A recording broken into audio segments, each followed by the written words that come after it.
I'm serious. Super Rub-a-Dub is a digital-only title released on the PlayStation Store in April of 2007 exclusively for the PS3. This game was developed by Sumo Digital, which you may know for also developing the Sonic and Sega All-Stars games, as well as working on various ports for other games such as Outrun 2, Forza Horizon 2 on Xbox 360, and for publishing Hitman 2. What the hell, sure. The game came out to a kind of mixed reception by journalists, which is kinda hilarious, but from what I can see, most people on the internet who have played it love the game, which also includes me, however remains largely forgotten, whether due to unpopularity or people not playing it anymore, or a combination of both. As it stands, the most exposure this game ever got was probably Video Game Donkey's Bubber Ducky video.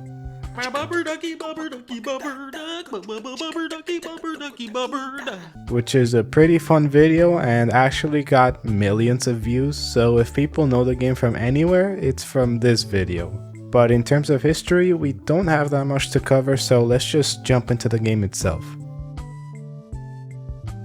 The game works like this. You're a rubber duck, but not just any duck. You're a mama duck who must go through bathtubs and free little ducklings that are trapped within bubbles. You pop these bubbles by getting into contact with them, and from there on, the ducklings follow you in a train-like formation. You're then supposed to get them into a drain, and the level is considered complete when every duck on screen has gone into the drain. It sounds pretty simple, and it is, but it's not as simple as it might initially seem because the game's controlled via the PS3's 6-axis motion sensor. This feature was kinda shoehorned into more games than necessary at the time, but for the case of Rub-a-Dub, it gets a pass because it's implemented in a way that's fun, and the whole game revolves around these controls as well. Basically, tilting the controller tilts the tub, and you tilt the tub in order to get Mama Duck to move where you want her to be. Controls in this game actually feel pretty alright despite revolving entirely around the motion sensor features.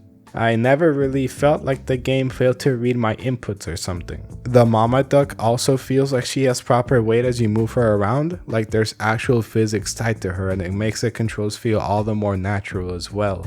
Due to this, there may be an ever so slight feeling of delay or something, but it's not as simple as there just being a bit of delay, but rather that the game has actual physics to make the object you control feel tangible in a sense.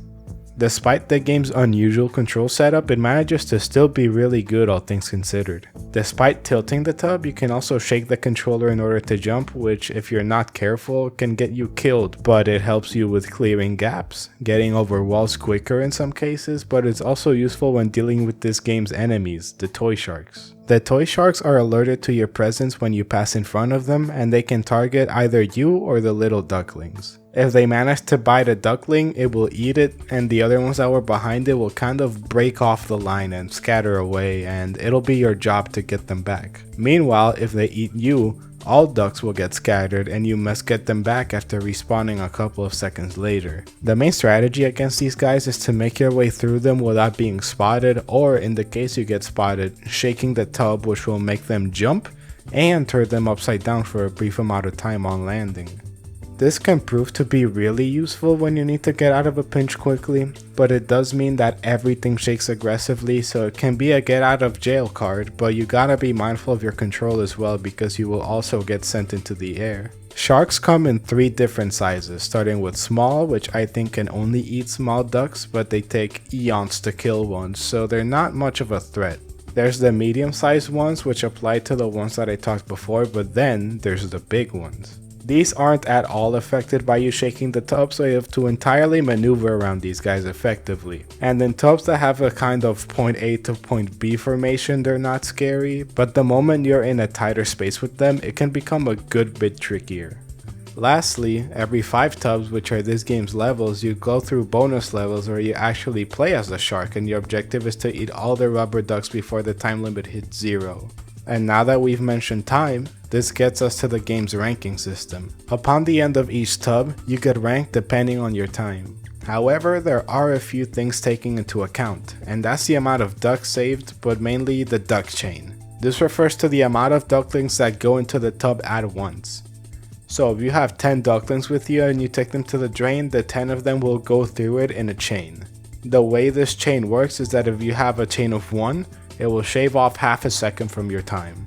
The higher the chain amount, the more seconds will be knocked off your final time, and depending on the final time, you can get ranked gold, silver, or bronze. So in order to get those gold medals, you actually have to be on top of things, be quick, and get the highest chain of ducklings possible into the drain, preferably all at once for the highest time save. And that's really the way things work here in Rub-a-Dub. To get the best ranks, you gotta be on the quicker side, but also get as many ducklings at once as possible. And the game in itself is fun, so through that alone I already feel motivated to try getting gold whenever I can. But you can also get cute little skins by obtaining medals on all levels. The game has 60 of these levels, all called tubs, and there's 3 difficulty levels: fun, tricky, and tough. And each one has 20 levels each. They get progressively harder, but despite that, it's more of what you'd expect. Still though, the challenge increase is definitely welcome and fun to tackle. It's nice that the game keeps you on your toes in that way, though I can't really say much else because it's about what you'd expect, just harder. But this does go on to give the game a meaningful sense of progression in regards to difficulty, which is a great thing. I liked handling the harder maps. I'd say more, but given that the game is so simple, there's not really that much else to say, but that's totally fine. The game clearly aimed to be that way and it definitely worked in its favor. However, there's one aspect where the game shines very brightly, which I think everyone can agree on, and it's the visuals. You might look at the game and say, what do you mean, this looks extremely simple, and it might look that way, but the game is pretty competent on a technical level and it shows in multiple ways. Firstly, and most obviously, there's the game's water physics. And this game still has some of the best water effects that I've ever seen in a game, I think. All the little effects it has, like the overlaid little bubbles, the way the water starts being moved aside as you pick up speed, as well as the shine on the water.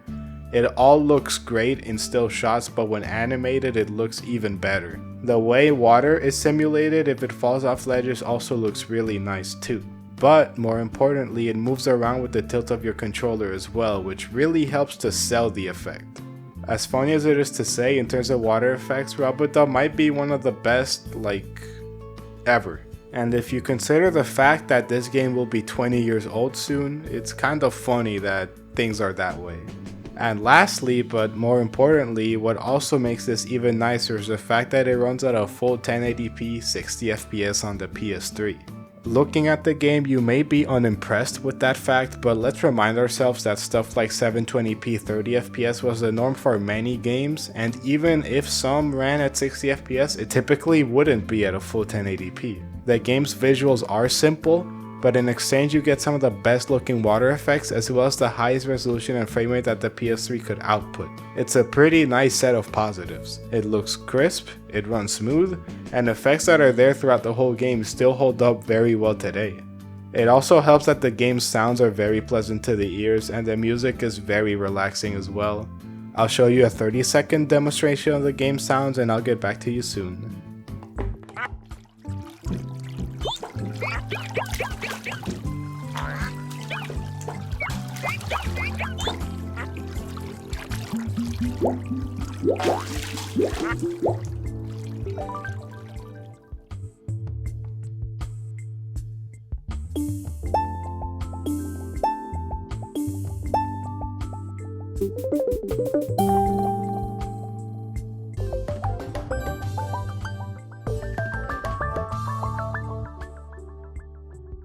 Super Rub-a-Dub never really revolutionized anything, but it was not at all a game that aimed to.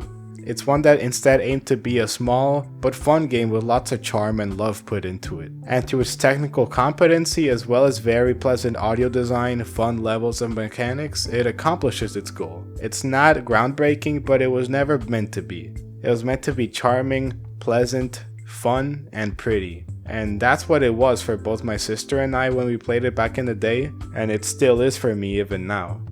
I love Super Rub-a-Dub.